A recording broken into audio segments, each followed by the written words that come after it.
também tem pessoas que estão vindo possivelmente pela primeira vez. Essa é uma série de eventos, de palestras, promovida pelo LAPET, Laboratório de Pesquisas em Teoria da História e Interdisciplinaridade, e apoiados também por outros setores de pesquisa, como o site Humanidades na Pista, da UFRJ, apoiado também pela plataforma extensionista da UFRJ, o SED. E essa série se dedica a trazer pessoas para fazer palestras, debates e para colocar em debate questões relacionadas a cinema, que acabou dando título à série, mas também a outras mídias, televisão, teatro, quadrinhos, jogos eletrônicos. A gente tem recebido aqui palestras e feito debates sobre essas diversas mídias, mas como o cinema foi o nosso primeiro foco, acabou dando um nome a essa série. Nós chamamos de série Cinema História. Ela tem funcionado sempre às terças-feiras, habitualmente de 15 em 15 dias, né, com uma exceção ou outra, e ela funciona da seguinte maneira: o palestrante vai apresentar o seu argumento durante uns 45 minutos, pode se estender no máximo até 1 hora, e depois nós abrimos para o debate. No debate, todas as pessoas presentes podem fazer suas colocações, perguntas e observações próprias, intervir mesmo no debate. Para isso, ou pode tomar a palavra diretamente e falar, ou pode fazer suas observações no chat e a nossa equipe vai ler, se a pessoa preferir, nos seus comentários. Eu chamo a atenção também para que essa palestra também está sendo gravada e, portanto, poderá ser assistida por outras pessoas em momentos posteriores. Para essas pessoas que também vão nos assistir pela primeira vez, eu deixo aqui mais a indicação de que o LAPET é um laboratório de pesquisas para o qual todos vocês podem concorrer, podem participar, podem ser filiados. Para tal, basta deixar com a nossa equipe, que vai deixar um e-mail ali no chat, e nos enviar o seu nome completo, o link do currículo Lattes e o CPF. Aí nós poderemos inscrever vocês no diretório de grupos de pesquisa do CNPq, do nosso laboratório que está lá registrado. E esse laboratório tem promovido, além dessa série, outras, como temos, por exemplo, a série Teses em Debate, às quintas-feiras, temos cursos de teoria da história. O objetivo central aqui dessas atividades nossas é romper com esse aparente isolamento que, às vezes, coloca de um lado a universidade, de outro a sociedade. E a sociedade não sabe o que a universidade produz. Então, por causa disso, a gente promove uma série de atividades de extensão. As pessoas do Brasil inteiro têm frequentado. E, nesse momento, eu vou começar a apresentar para vocês o nosso palestrante de hoje, que é o Pedro Henrique da Costa Matias. O Pedro ele é graduado pela Universidade Federal Rural do Rio de Janeiro. Desenvolveu uma monografia sobre o tema e também foi pesquisador de iniciação científica, também com esse tema de cinema, modernidade. E, nesse momento, eu vou passar a palavra para ele. Depois disso, a gente volta, eu vou fazer alguns comentários e depois passo a palavra para todos. É um debate, realmente. Pedro, eu passo, nesse momento, a palavra para você. Olá, tudo bem? Estão me escutando direitinho? Então, gente, eu queria primeiramente pedir desculpa se surgiu algum barulho, porque meus vizinhos estão fazendo obra, então a gente acaba tendo esses contratempos, né? Fazer o quê? Acontece. Então, queria agradecer ao professor, agradecer ao laboratório. Faz, acho que 4 anos já que eu estou nesse laboratório, e já acho que é a terceira vez que eu apresento uma palestra aqui. As outras 2 foram presenciais, né? Essa aqui é a primeira vez que eu estou apresentando uma palestra remota, pelo LAPET, no caso.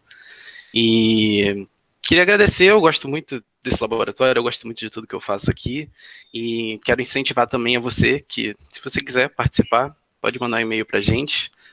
A equipe aí já colocou o e-mail do contato nossos comentários ali, então manda um e-mail para a gente que você pode acessar e você pode fazer parte aqui também.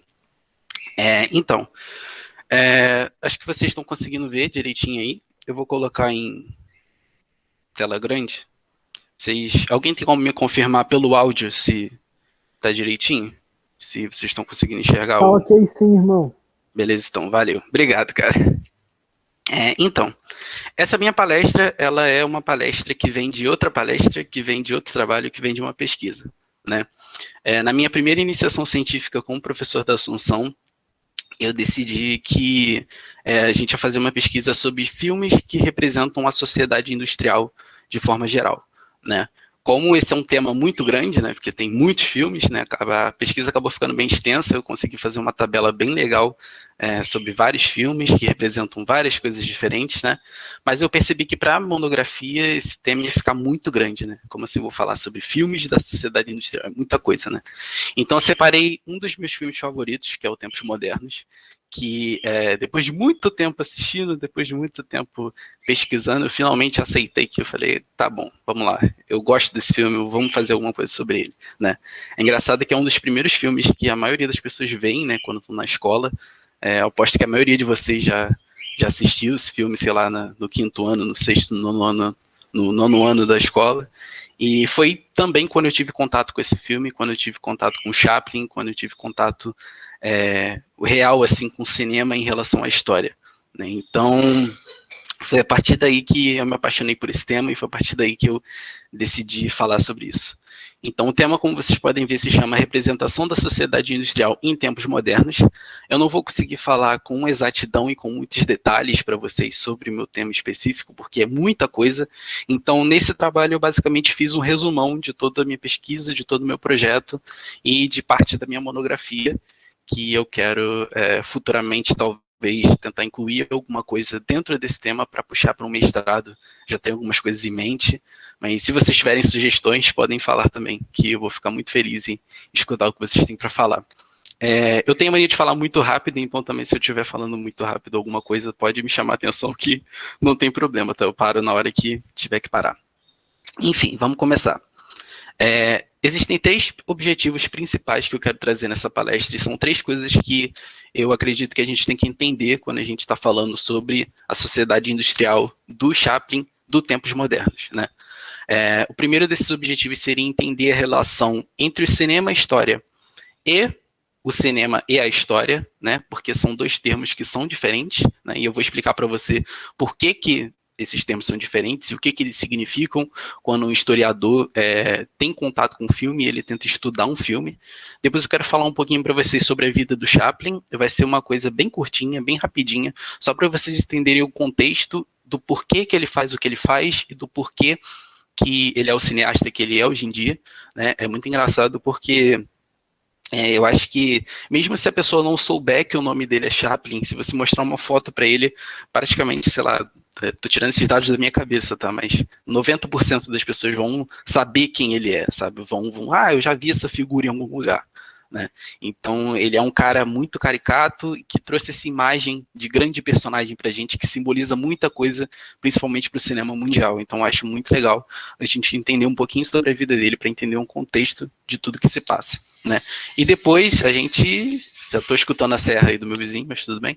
Depois a gente vai tentar juntar as 2 coisas, né? Eu vou falar para vocês um pouco sobre o meu filme em questão e sobre o cinema história em si, né? A gente vai juntar as 2 coisas e vai entender como que um historiador consegue estudar um filme, como que ele usa um filme como fonte histórica de forma prática, né? Então a gente vai fazer um exercício que é muito comum da gente fazer, que é analisar certas cenas do filme e tentar destrinchar e desvendar o que essas cenas significam, tá? Mas vamos começar por partes, vamos começar pela relação entre o cinema e a história e o cinema e história, né? Quando a gente fala sobre cinema e história, a gente tem a ideia de que são 2 coisas diferentes, são 2 coisas separadas, né? É por isso que muitas vezes um historiador ele não utiliza a frase cinema e história, e sim cinema e história. né? Quando a gente fala cinema e história, a gente tem a noção de que o cinema é só uma obra artística, uma interpretação cultural, uma expressão cultural, e que a história ela está separada dele e que ela serve para outra coisa, né? Já quando a gente usa a expressão única, cinema e história, ela nos mostra que os dois eles andam juntos, que eles trabalham de forma como se um complementasse o outro, né? Eu vou explicar para vocês agora com mais exatidão o que significa essas duas coisas. Tá? Primeiramente, em relação à expressão cinema e história, né? Por que ela existe, por que ela é necessária, né? Lá atrás, quando a gente volta lá atrás no tempo, no ano da fundação do cinema, em 1895, a gente vê que os historiadores, eu considero 1895 como a fundação do cinema, não sei que isso não é um consenso, né? Tem muita gente que fala, muitos cinéfilos que falam sobre outras datas em questão, né? Eu considero essa porque é a data em que os irmãos Lumière fizeram a sua primeira apresentação num café em Paris, né? No projetor para pouquíssimas 30 pessoas ali que eram muito privilegiadas e não sabiam, né? Mas então eu considero esse como o ano da fundação do cinema, tá? Mas nesse ano, né, nessa época, diversos historiadores eles estavam mergulhados numa concepção muito positivista da história, né? O que isso significa? Significa que nessa época eles acreditavam que a história ela só se fazia por meio de documentos.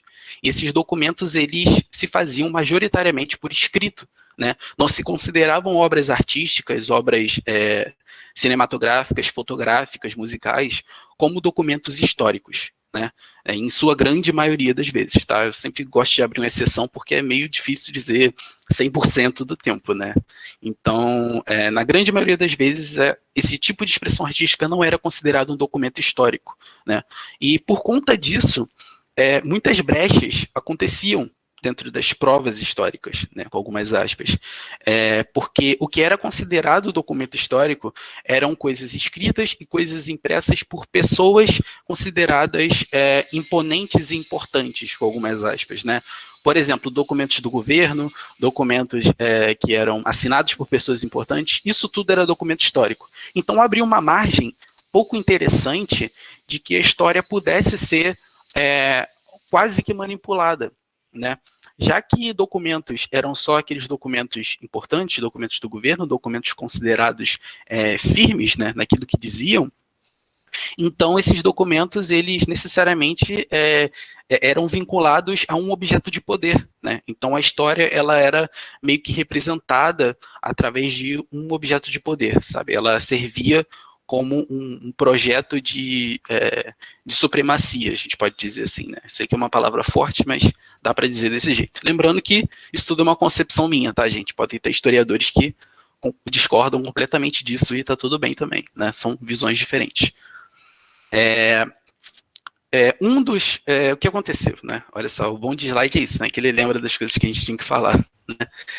Engraçado que nessa época que o cinema existiu, começou a existir, né? Os filmes, eles eram... O cinema, ele é feito a partir de uma linguagem, né? E para a gente assistir aquilo que a gente está vendo na tela, a gente tem que entender essa linguagem. Hoje em dia é muito fácil porque a gente cresce sabendo essa linguagem, entendendo essa linguagem. Mas na época que o cinema foi fundado, era como se tudo tivesse muito cru, tivesse muito próprio, né? Então era muito difícil as pessoas entenderem essa linguagem. É como quando a gente é criança. Quando a gente é criança, a gente assiste um filme e nós acreditamos que aquilo que está sendo passado na tela é de verdade. Aquilo realmente acontece. Quando uma criança está assistindo um filme o filme Frozen, ela está vendo a Elsa na televisão, ela realmente está acreditando que a Elsa existe, que ela lança poderes mágicos com a mão e que o boneco de neve ela realmente tem vida, né? Então, as pessoas naquela época, já por elas não entenderem essa linguagem do cinema, elas acabavam por se aproximar um pouco disso, sabe? Desse analfabetismo, entre aspas, em relação à linguagem cinematográfica. Então, quando elas assistiam algo acontecendo na tela, elas achavam que aquilo realmente estava acontecendo na frente delas, né? No caso do primeiro filme, que eu falei para vocês antes, dos Irmãos Lumière, e esse aqui que está na tela para vocês também que vocês vão ver daqui a pouco, o primeiro filme era a imagem de homens saindo de uma fábrica de onde trabalhavam. Então, quando aquilo foi projetado na frente daquelas pessoas e elas viram aquilo sendo projetado e aqueles homens se mexendo, eles realmente acreditavam que existiam pessoas ali presentes e que eles estavam saindo daquela fábrica. Eles não conseguiam entender, não conseguiam traduzir a linguagem de que aquilo ali era uma imagem do passado, como a gente entende hoje. Né? Não só entende que é do passado, como é fictícia ou que pode não existir. Né? Um outro exemplo muito legal, e é esse que vocês vão ver agora, é o a chegada da estação de trem. Né? A chegada de um trem na estação, olha só. Estou nervoso, estou confundindo as coisas. A chegada de um trem na estação, também de 85, também dos irmãos Lumière, e esse filme específico é muito curioso, eu vou dar play para vocês aqui agora, vou tirar o som, porque na época não tinha som, né, mas eles colocaram o som aqui. Era curioso porque você pode observar que é realmente um trem chegando, né? Só que nesse momento em que as pessoas viam um trem se aproximando da tela, dessa forma, elas realmente acreditavam que um trem ia sair daquela projeção e entrar dentro da sala. Então você vê algumas representações que são muito engraçadas, que são muito legais, de pessoas se abaixando quando elas viam que o trem vinha chegando, né? Então é muito curioso ver como que o cinema é uma linguagem e quanto essa linguagem representa tanto para a gente hoje, né? É algo que a gente nem se importa, que a gente não nota que acontece, mas que é uma linguagem que todos nós aprendemos desde cedo e que, por conta dos tempos que estamos vivendo hoje, já está muito amadurecida para a gente perceber que ela existe, né? Então, esse conceito de cinema e história, ele é muito importante porque ele deixa essa visão positivista de lado, de que somente o documento serve para fazer história, e ele engloba não só a arte cinematográfica, mas engloba qualquer tipo de expressão artística. Né? No caso, o homem que foi um dos maiores, para mim, o maior responsável por implementar esse conceito de sistema de história foi o historiador Marc Ferrot, né, que nasceu em 1924 e infelizmente faleceu esse ano, em 2021, se eu não me engano, de velhice. Foi agora em junho ou julho desse ano, não tenho certeza. Mas é até interessante que, com o falecimento dele, diversos historiadores agora voltaram suas atenções para o cinema e voltaram a pesquisar um pouco sobre o cinema e história. Né? Coincidência ou não, é sobre isso que eu estou pesquisando desde 2019. Né? Mas o Marc Ferrot, ele foi um dos grandes responsáveis por trazer toda essa ideia para a gente e trazer esse conceito de que as duas coisas podem andar juntas. Né? E é por isso que eu achei importante destacar um pouco ele aqui, para que vocês saibam quem é esse cara. Todo historiador, acho que na faculdade, vai chegar a ler alguma coisa dele. É muito difícil você não ler alguma coisa dele. E mesmo se você não tiver lido, eu recomendo, porque mesmo se você não for estudar sobre cinema e história, sobre cinema dentro da história, coisa parecida, vale muito a pena. Ele é um cara super conceituado. Atualmente, entretanto, o cara que eu utilizo como referência é o dono desse laboratório, né, que é o José da Assunção, né, que é o cara que escreveu esse livro aqui, não sei se vocês estão vendo, junto com o Jorge Nova, né. O professor da Assunção, ele dentro desse livro, ele traz alguns dos conceitos que eu utilizo, que eu gosto de utilizar, e que também remetem muito à forma como o Marc Ferrot já traduzia e já pensava desde antigamente, tá? Então, uma das primeiras coisas que a gente observa quando o historiador estuda cinema é de que o cinema ele pode ser visto de duas formas primordiais e distintas, tá? A primeira delas como expressão cultural e a segunda delas como representação. Deixa eu beber uma água aqui. Aproveitar para fazer o merchan do meu podcast. Em primeiro lugar, a gente tem o cinema como expressão cultural. Né? Como vocês estão vendo aqui, coloquei alguns filmes que são bem conhecidos para trazer essa noção para vocês entenderem o que significa um cinema de expressão cultural. O primeiro conceito primordial que todo historiador tem quando vai estudar cinema é o de que o cinema serve para estudar o tempo em que ele foi produzido e não o tempo em que ele tenta reproduzir. Como assim? Se nós temos em 2018 um filme que fala sobre Roma Antiga, esse filme de Roma Antiga, sobre Roma Antiga, ele não pode ser utilizado para estudar Roma Antiga, mas ele pode ser utilizado para estudar 2018. Por quê? Porque nesse filme vai ser traduzido como que as pessoas que desenvolveram ele, que fizeram a produção, pensavam em 2018 sobre Roma Antiga. Entende? Então, aqui eu trouxe 3 exemplos para vocês que se encaixam sobre isso de formas diferentes. Começando aqui pelo Blade Runner, ele é um filme que demonstra uma cidade futurista. Né? Então, obviamente, você não vai pensar, caramba, então já que é uma cidade futurista, então o futuro vai ser assim e não sei o que. Não. pelo amor de Deus. É um filme feito em determinada época que traduz uma mentalidade da época de como aquele cineasta, de como aquelas pessoas que estão envolvidas na produção daquele filme pensam que o futuro vai ser, né? No caso do Charlie Chaplin, a gente também tem esse exemplo, principalmente nos tempos modernos, e depois eu vou falar um pouquinho para vocês sobre isso. Mas o filme do Chaplin, ele foi feito em 1936, mas ele retrata 1929, ele retrata a Grande Depressão dos Estados Unidos, que aconteceu na época, né? A grande crise monetária que aconteceu naquela época. Então, obviamente, quando você olha para esse filme, você pensa, caramba, eu vou estudar a crise de 29 com tempos modernos. Você pode até traduzir algumas coisas, né? Você pode até pensar, você pode, tá, isso aqui aconteceu, mas não foi desta forma exata. Nenhum filme vai trazer a perspectiva exata de como aconteceu algo. Ele serve como fonte primordial para o tempo em que ele foi produzido. O exemplo do meio aqui para vocês, que eu coloquei aqui o 007, mas dá para a gente colocar Missão Impossível, vários filmes aí de detetive que envolvem ação e tal. Esses filmes eles também servem nesse sentido, porque principalmente por conta dos vilões que aparecem neles, né?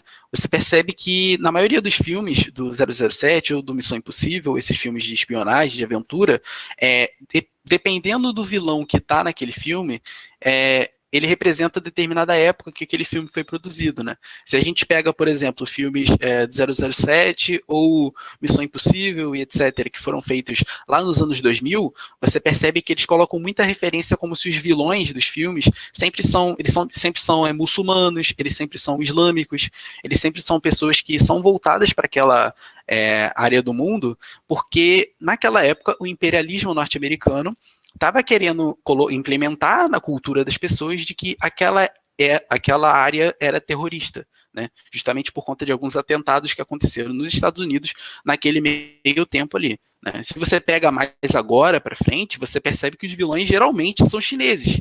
Por quê? Por conta da grande corrida capitalista que existe entre os Estados Unidos e a China, né? Se você volta um pouquinho, você percebe que os vilões eles eram os nazistas, por exemplo, né? Você pega aí até em... Oi? Desculpa atrapalhar. Porque eu notei que você provavelmente está avançando no slide, mas aqui consta ainda na primeira página, com o título da sua palestra, e outras pessoas também estão falando. Sim. Meu Deus. Não acredito. Agora, gente. Cara, vocês não assistiram nada até agora? Não. Só a primeira? Eu fiquei olhando pelo que aparece do lado, né? Caraca. Deve ser algum problema comigo. Eu saí e retornei. Eu falei, não, melhor perguntar agora, senão eu vou perder muita coisa. Obrigado, Ariane. Não, obrigado por falar, porque senão eu ia ficar igual um idiota aqui. Comigo, por isso que não, já foi. Ainda bem que vocês falaram, porque senão eu ia ficar igual um idiota aqui, sempre na primeira página, esse 40 minutos aqui vocês escutando só isso, né? Mas enfim, só passando aqui rapidão então para vocês verem, tá? Eu coloquei aqui um slide dos objetivos, agora acho que dá para vocês escutarem, porque provavelmente estava verem, né? Provavelmente estava em tela cheia, então não deu. Mas eu coloquei um slide sobre os objetivos, depois esse aqui, sobre o Chaplin, explicando mais ou menos o que eu falei sobre cinema e história e cinema e história, né? Um breve resumo sobre a concepção positivista da história. O filme aqui, que vocês não assistiram, do Trem Chegando, é um dos primeiros filmes passados aí na história da humanidade, dos irmãos de Lumière, né? É esse aqui. Vai passar. Tirar o som. Aí, ó, tá vendo que o trem chega assim? Então era exatamente quando o trem chegava que as pessoas, meu Deus, olha um trem vindo. Não era um trem, né? Mas enfim, tinham aquela noção na época, justamente por conta da linguagem. Coloquei uma foto do fofo, do Marc Ferrot, muito fofinho ele, tadinho, não apareceu aqui no slide, agora está aparecendo. Com as duas formas de expressão que o cinema aparecem. E agora eu cheguei aqui no slide que eu estou explicando nesse momento, que tem os 3 cartazes, Blade Runner, Tempos Modernos e o 007, né? Agora, deixa eu lembrar onde é que eu estava falando. Obrigado, Ariane, por ter falado, tá bom? Nada. Então, como eu lembrei agora, os vilões dos filmes, eles vão passando com o passar do tempo, e o historiador, ele basicamente observa isso, né? Ele consegue ver que um historiador daqui a 200 anos, quando ele for pesquisar os filmes do 007 ou do Missão Impossível, ou qualquer coisa nesse sentido, ele vai perceber, ele vai falar, nossa, por que o vilão desse filme aqui é chinês? Por que o vilão desse filme aqui é nazista? Por que o vilão desse filme aqui é muçulmano? né? E aí o historiador ele vai poder interpretar a partir disso e vai poder entender um pouco sobre aquela época que o filme foi feito, né? E é isso que é interessante quando um historiador estuda cinema, estuda um filme, tá? Agora, quando a gente olha o cinema como representação, aí a coisa muda um pouco de lado. Por quê? Porque o cinema como representação, ele nada mais é do que filmes, basicamente, tá, gente? Não é exatamente isso, mas são filmes que foram feitos na época em que eles retratam. Aqui eu trouxe para vocês 2 exemplos que mostram isso, né? E eu vou falar o nome deles, mas eu vou falar errado provavelmente, tá bom? Mas o primeiro deles é Isonzóis Zata, que é um filme austro-húngaro de 1917. Ele é um filme que se passa na Primeira Guerra Mundial e que foi gravado na Primeira Guerra Mundial. Ele retrata basicamente as batalhas de Sonzo, né, que foram batalhas que aconteceram entre a Áustria-Hungria e a Itália na Primeira Guerra Mundial. Então, essa imagem que vocês estão vendo das trincheiras, por exemplo, o Plínio está colocando aqui, daqui a 200 anos o vilão será pode ser. Ou um vilão pode ser um norte-americano, nunca se sabe, né? Vai que o domínio imperialista aí dos filmes muda de figura e a gente não sabe, né? Mas essa imagem das trincheiras que vocês estão vendo, nesse exato momento, são trincheiras da Primeira Guerra Mundial, reais, tá? Que foram colocadas ali naquele momento e que foram filmadas naquele momento ali por cineastas que estavam presentes na guerra. Tá? Mas aí você me pergunta, caramba, Pedro, você falou agora há pouco que um filme não pode ser usado com detalhes para demonstrar algo que já aconteceu, né? E realmente ele não pode, porque aqui olhando para essa imagem você não vai saber disso, mas aqui existem, essa trincheira é real, esses soldados, alguns desses soldados que estão aí são reais, só que outros são meros figurantes. Eles misturaram soldados figurantes com soldados reais para parecer que o exército era maior, porque a maioria, vocês vão ver isso mais para frente, a maioria dos filmes de representação, eles são feitos para serem propagandas, né? No caso do Isonzóis Zata, eu tenho certeza que eu estou falando esse nome errado, mas ele foi feito como uma propaganda da Áustria-Hungria para mostrar que o seu exército era enorme, que o seu exército era grande, era poderoso. Inclusive, a gente tem várias imagens do imperador austro-húngaro na época, nesse filme. Tá? É um filme bem curtinho, quem tiver curiosidade, dá um Google aí, que vocês vão achar no European Film Gateway, se eu não me engano. Tem lá esse filme, e tem vários outros filmes da Primeira Guerra Mundial, são muito legais. E um outro que também tem como propaganda é esse que tem aqui do lado, que calma aí, deixa eu me inspirar aqui para falar, Der Feldgrui-Groschen, tá? Basicamente, traduzindo em alemão para português, isso aqui significa a moeda que salva desculpa, falei palavrão, nunca mais vou falar, Rochded, se eu não me engano, a moeda que salva Rochded, tá? O que isso significa? Esse filme, ele basicamente é uma propaganda para que as pessoas comprem war bonds, tá? O que são war bonds? War bonds, eles eram nada mais, nada menos do que títulos de guerra, que as pessoas na Primeira Guerra Mundial, elas compravam para poder financiar o exército da sua região. Nesse caso aí, a Alemanha. Tá? Então, ele é um filme que serve para propagar a ideia de que as pessoas deveriam comprar o War Bonds para ajudar a Alemanha no meio da Primeira Guerra Mundial. Tá bom? Nesse caso aí é uma velha senhorinha que ela vai com a sua moedinha e ela entrega a sua moedinha no posto de comando militar e ela compra um Warband. Essa moeda dela vai até o filho dela que está na guerra lutando pela Alemanha e ele coloca ela no bolso. Nesse momento ele leva um tiro, o tiro pega na moeda e salva a vida dele. Quando a mãe dele recebe a moedinha de volta, o que ela faz com essa moeda? Ela vai e compra Warbonds de novo. Né? Então você vê aí que é todo um processo para dizer que o Warbound salva vidas, né? Então é um filme de 1917 sobre 1917, só que com uma ficção de 1917, entende? Sobre algo que não aconteceu, mas que é representado ali como uma influência para que as pessoas comprassem esses títulos de guerra. Então a gente percebe a todo momento que o cinema de representação é assim. Óbvio que na maioria das vezes você vai se deparar com o cinema de representação cultural, porque ele é o que chega de mais acesso pra gente, né? Esses filmes de representação geralmente são mais achados na internet, tem um mundo um pouco mais ali obscuro, né, para aqueles que desejam entrar nesse tipo de coisa. Então, é isso, né? Uma outra questão que eu acho muito importante quando a gente fala sobre isso, e também é um outro contexto que o D'Assunção traz no livro, é sobre as 5 relações entre o cinema e história. Né? Reparem, ele fala que cinema e história. Por quê? Porque essas são relações que aproximam o cinema da história, mas que ainda não... que pertencem ao cinema e história, só que servem para aproximar os dois termos um do outro. Né? São 5, porque ali a gente coloca 2 quase que em conjunto, que são a fonte histórica e o agente histórico. Tá? Mas elas são 5, na verdade. Eu não sei se vocês estão conseguindo ler direitinho, mas são basicamente fonte histórica e agente histórico, representação histórica, instrumento para o ensino de história, linguagem e modo de imaginação aplicável à história, aquela ideia da linguagem que eu falei para vocês lá no início da palestra, e tecnologia de apoio para a pesquisa histórica. Tá? Tudo isso serve para a gente entender as relações entre o cinema e a história, tá? Eu poderia falar sobre todos eles aqui, mas não vai dar tempo, porque é muita coisa para falar, então vou falar basicamente sobre o agente histórico e o filme histórico, tá? São 2 coisas que se complementam umas com as outras, tá? Quando a gente olha um filme como agente histórico, a gente entende que ele interfere diretamente na história, tá? E por ele interferir diretamente na história, ele se torna uma fonte histórica. Como assim? Todo filme ele traduz um pensamento de alguém, né? Seja o diretor, seja o roteirista, seja o ator, seja o cinematografista. Cada uma dessas pessoas interpreta e lança algum tipo de ideia para dentro de um filme. Né? E essa ideia é transmitida nas telas para que os espectadores entendam e que tenham outras ideias também transmitidas entre si. Então, quando o historiador ele olha para um filme, ele tem que entender que o filme ele é um agente histórico, ele é uma fonte histórica justamente porque ele entra dentro do cotidiano da sociedade. Porque, por mais que o diretor tente passar uma mensagem, o roteirista tem de passar uma mensagem, os atores têm de passar uma mensagem, e um pode ser diferente do outro, a gente não sabe a mensagem que o público vai receber. E o público pode receber uma mensagem totalmente diferente daquela que o diretor, que o roteirista quer passar.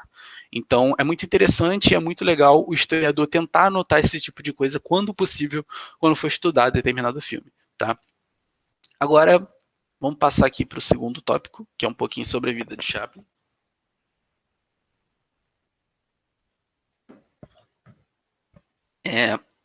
Eu achei interessante trazer um pouquinho só da vida de Chaplin aqui, porque como o filme é dele, ele é o produtor, ele é o roteirista, ele é o principal ator, ele é tudo nesse filme, é legal a gente entender o porquê que ele pensava essas coisas, né? Então, Chaplin ele nasceu em 1889, em Londres. A mãe dele era cantora e seu pai era ator. Né? A mãe dele também atuava, mas a principal atuação artística dela era ser atriz, né? E ele sempre teve uma infância muito humilde, e por conta disso, ele tinha uma certa consciência de classe. Né? O pai dele abandonou ele muito cedo, o pai dele que inclusive se chamava Charlie Chaplin Sr., né? Então ele teve o nome do próprio pai. O pai abandonou ele, o filho, o irmão dele, no caso, e a mãe dele muito cedo, quando ele era muito jovem, se eu não me engano, desde os 6 anos de idade, o pai dele já estava ausente da vida do Chaplin, e devido à mãe dele ter alguns problemas psicológicos, ela sempre precisava de tratamento, ela sempre precisava voltar ao hospital por conta de algumas necessidades que ela tinha, ele acabou sempre tendo uma infância muito humilde, porque a mãe dele tinha melhoras e pioras muito voláteis, muito como se fossem ondas realmente, né? Então, o pouquinho do tempo que ela conseguia se apresentar em algum lugar, ou que ela fazia uns bicos como costureira, eles arranjavam um dinheirinho, só que aí depois ela já ia direto para o hospital de novo. Então, ele acabou tendo uma infância muito pobre e um pouco, como eu posso dizer, triste por conta disso, né? Ele também viveu no orfanato durante muito tempo, junto com seu irmão, justamente por conta dessas... Caramba, meu nariz tá coçando.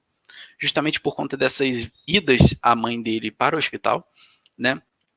Então, ele acabou sempre tendo uma certa consciência de classe por conta disso. Ele sempre sabia o lugar que ele estava, porque ele via tudo o que estava acontecendo na época que ele estava passando, e ele via como as coisas estavam se desenrolando ali naquele momento, né? Para vocês terem uma noção, a primeira apresentação que Chaplin fez foi por conta de uma desistência, entre aspas, da própria mãe dele, né? A mãe dele estava num palco e ela teve um certo problema com a voz, e ela não podia continuar o espetáculo ali que ela estava apresentando, e as pessoas começaram a vaiar. Ele ficou com um pouco de pena da mãe dele naquela situação, e com uma ajudinha do empresário, né, deu um chutãozinho ali para ele ir para o palco. Ele começou a cantar no palco, e naquele momento as pessoas começaram a ovacionar ele, começaram a gritar, começaram a achar o máximo, começaram a rir com as piadas que ele fazia, com a cantoria que ele estava fazendo. E ele diz na autobiografia dele que ele se sentiu muito encantado com tudo que estava acontecendo, e que ele percebeu naquele momento que aquele ali era o lugar dele. Então, é muito legal ver como que ele cresceu desde a infância dele até hoje em dia, passando por muitas dificuldades, vocês não fazem ideia, para conseguir ser a referência que ele foi, né? O principal personagem do Chaplin, que é o Carlitos, chamado Vagabundo, ele é exatamente uma pequena representação de tudo aquilo que o Carlitos pensa. Né, que o Chaplin pensa, né? Aí vocês estão vendo 28 de agosto de 2016, mas esse é a data que foi feito esse GIF, tá, gente? Não é a data desse filme aí. Esse filme, que é o Corrida para Crianças em Veneza, ele foi feito em 1914, ele é o primeiro filme de Chaplin, quando ele ainda estava na produtora Keystone, aqui nos Estados Unidos já na época, que apareceu o personagem Carlitos, né, o vagabundo. Esse Carlitos, ele é um personagem super espontâneo do Chaplin, super simples. Né? Todo mundo fala que foi um personagem que surgiu a partir da insegurança do Chaplin, porque como o Chaplin sempre foi ator de teatro durante a vida inteira dele, quando ele migrou para o cinema, para aquelas câmeras, ele se sentiu muito desconfortável, porque no teatro ele tinha aquele feedback quase que instantâneo das pessoas que estavam assistindo ele, né? Se ele fazia uma piada ou se ele fazia algo que as pessoas não gostavam, imediatamente as pessoas riam ou não riam, né? Ou vaiavam ele. Quando ele estava na câmera, ele não tinha nenhuma relação com isso. Então, o que ele fez?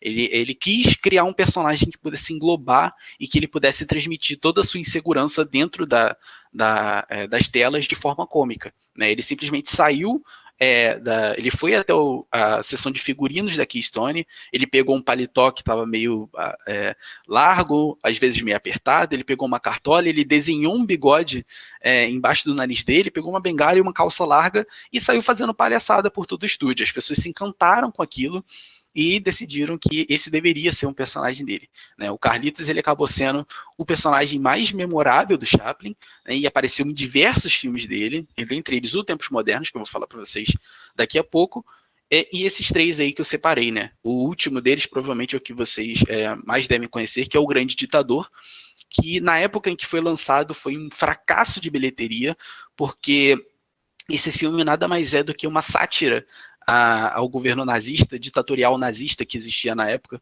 né, da Segunda Guerra Mundial.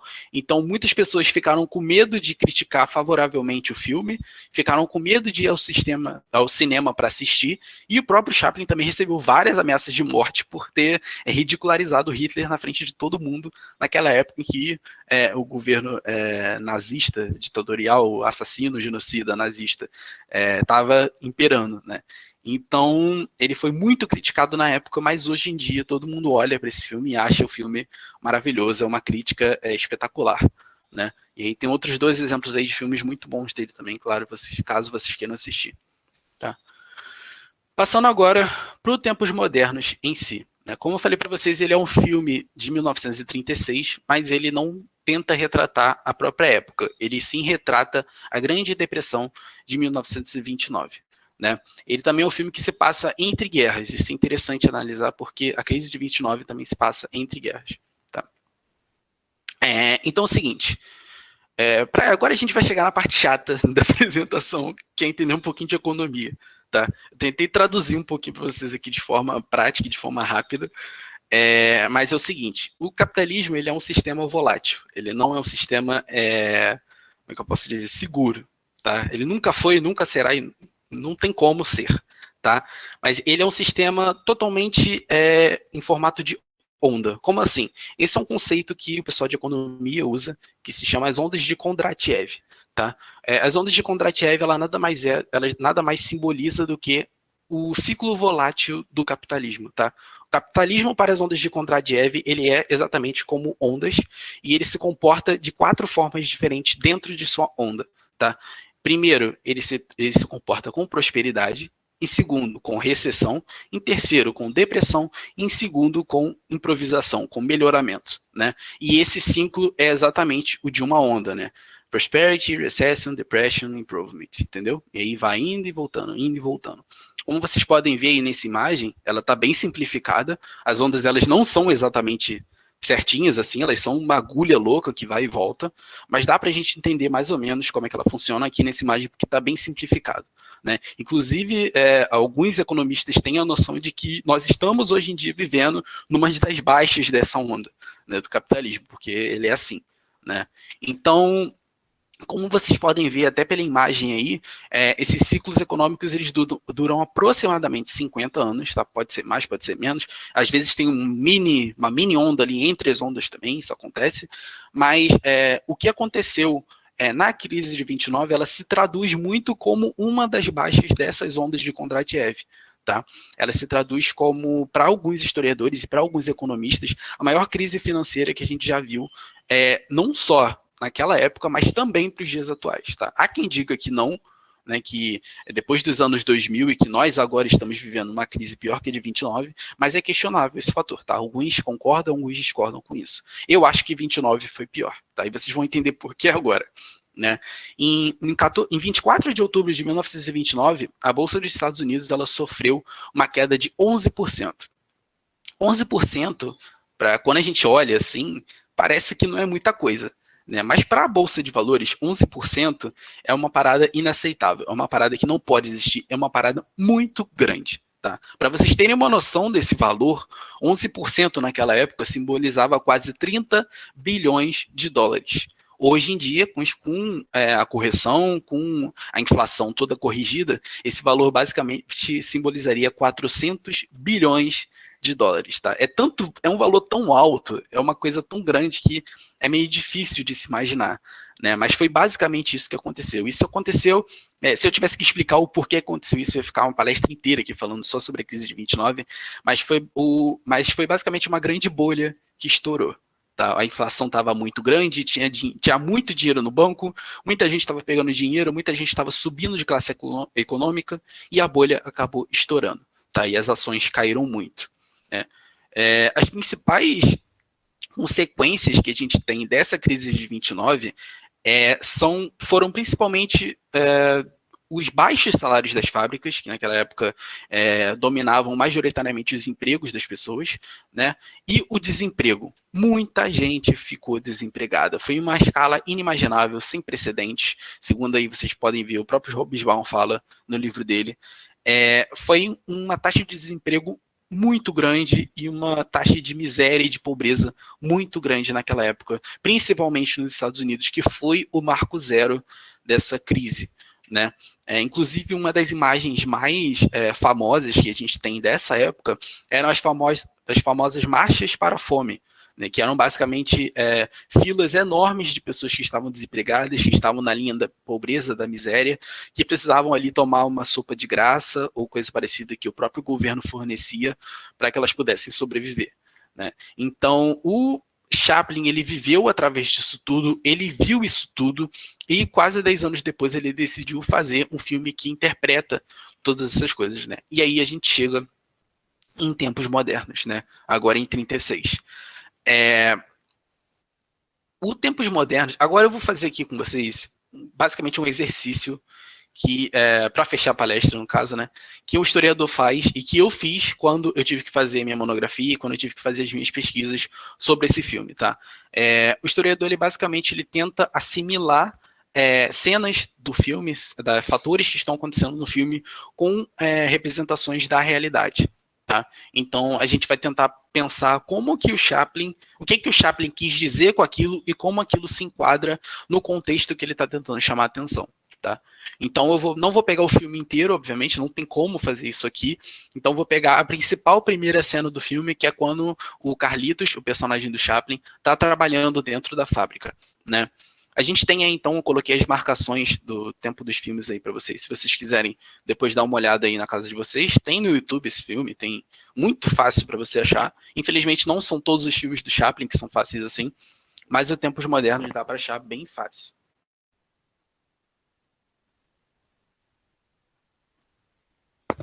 Então vamos lá.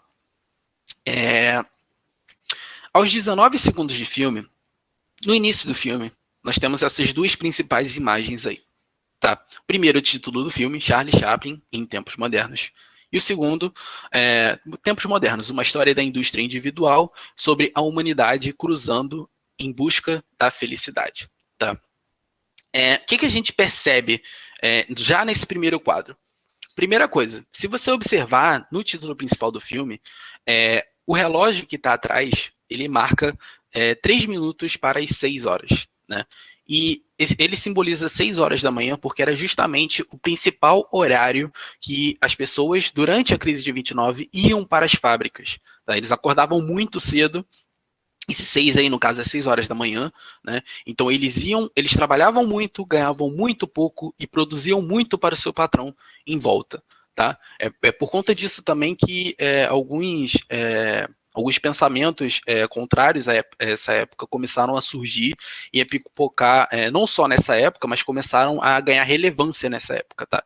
Justamente por conta das pouquíssimas condições de trabalho que aquelas pessoas ali tinham. Então, se você observar, você já começa a perceber que, tipo, o relógio de trás marca 3 para as 6, o que é algo significativo, e depois a gente tem um pequeno resumo do que o Chaplin pensa quando ele traz esse filme para a gente, né? Ele quer que esse filme seja uma história sobre a indústria, sobre a busca individual e sobre a humanidade tentando cruzar toda essa fronteira, todo esse objetivo em torno da felicidade, né? E é exatamente isso que o Carlitos ele tenta fazer dentro desse filme, né? Logo em seguida, né, a gente percebe como aqui ele está mostrando para a gente que são quase 6 horas, as 6 horas elas chegam, né? Então, na cena seguinte, a gente tem outros dois fatores muito interessantes que acontecem aqui, né? O primeiro deles é uma imagem de várias ovelhas, um rebanho de ovelhas muito grande, andando. Né? E se você prestar atenção, você vai perceber que existe uma ovelha ali, né, bem no meio ali, que é uma ovelha negra. Ela passa quase que despercebida. Né? Se você olha, eu trouxe aí um GIF para vocês verem rápido, ela passa quase que despercebida se você observar as ovelhas andando. Né? Você não vê muito bem ali a ovelha negra. Né? Essa ovelha negra, para o Chaplin, ela simboliza todas as pessoas que pensavam contrário a esse sistema capitalista que estava imperando veementemente naquela época, que impera até os dias de hoje. Mas são todas as pessoas que, assim como ele, conseguem olhar para o plano material de forma diferente, de forma contrária a tudo que está acontecendo. Então ele é considerado uma ovelha negra, né? A gente tem aquele velho ditado, ovelha negra da família, né? Pessoa que se diferencia de todas as outras, né? Então Chaplin ele tenta trazer, por essa pequena ovelha, esse simbolismo de que ele é uma pessoa diferente e que ele está tentando passar por essa perspectiva para que mais pessoas sejam diferentes assim como ele. Né? Como vocês podem ver aqui, no fade out dessa cena, quando vai sumindo as ovelhas aos poucos, elas são substituídas por trabalhadores de fábrica. Né? E esses trabalhadores, eles basicamente simbolizam exatamente o sentido que essas ovelhas querem trazer para a gente. Né? Os trabalhadores naquela época, para as fábricas, eles eram nada mais nada menos do que instrumentos de poder, instrumentos para conseguir algo produtivo. Assim como as ovelhas dão lã, as cabras dão leite, as vacas dão carne, nesse sentido, os trabalhadores eles estavam indo para a fábrica como rebanhos para que pudessem produzir para aquele que era o seu patrão, para aquele que era o seu responsável ali naquele momento. Então ele traz essa analogia como se os trabalhadores da época eles eram não só vistos como gado pelos seus patrões, pelos seus pastores, entre aspas, mas também tratados como gado pelos seus patrões e pelos seus pastores. Tá? Lembrando que essas interpretações que eu estou trazendo para vocês são interpretações minhas, tá? Pelo meu trabalho de historiador. Pode chegar um outro historiador, uma outra pessoa que também gosta muito desse filme, que gosta muito de cinema, e pode ter uma interpretação completamente diferente da minha. Tá? Mas essas são as análises que eu fiz de acordo com essas cenas aqui. Em seguida, a gente tem outras duas cenas que são muito legais e que simbolizam muita coisa bacana. A primeira delas, a gente vê que o patrão dessa fábrica, antes disso, essa fábrica, ela mostra algo muito mais evoluído daquilo que existia. Eita, balancei tudo. Muito mais evoluído daquilo que existia na época em que esse filme foi feito. Né? Muita gente olha para isso como uma espécie de avanço previamente tecnológico visto pelo próprio Chaplin.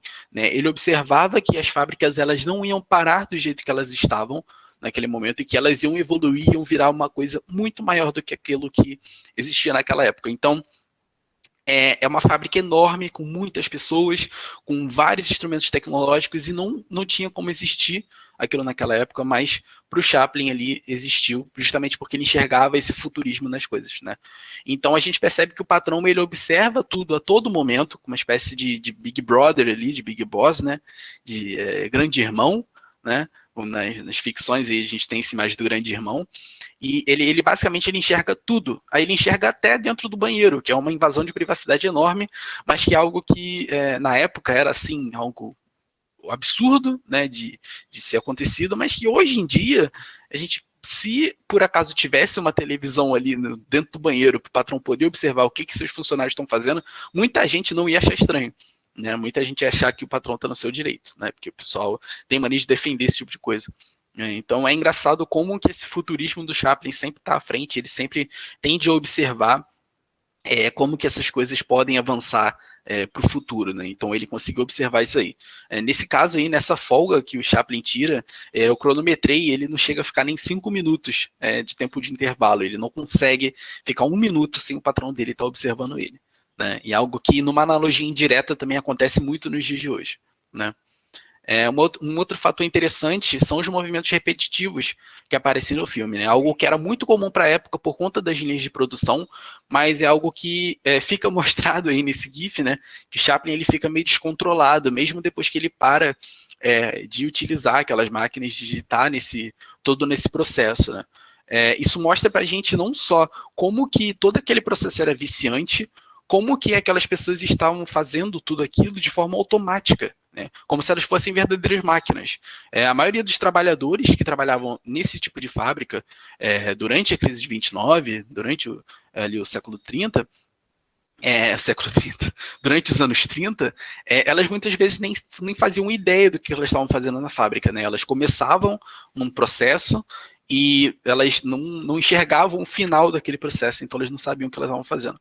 Então, essa imagem, essa cena, ela basicamente simboliza isso, né? Simboliza o vício ao trabalho, a maquinalização, né? Não sei se essa palavra existe, mas eu acabei de inventar, a maquinalização da pessoa, né? A pessoa, o ser humano visto como uma máquina, como sendo apenas um instrumento, e etc. Né?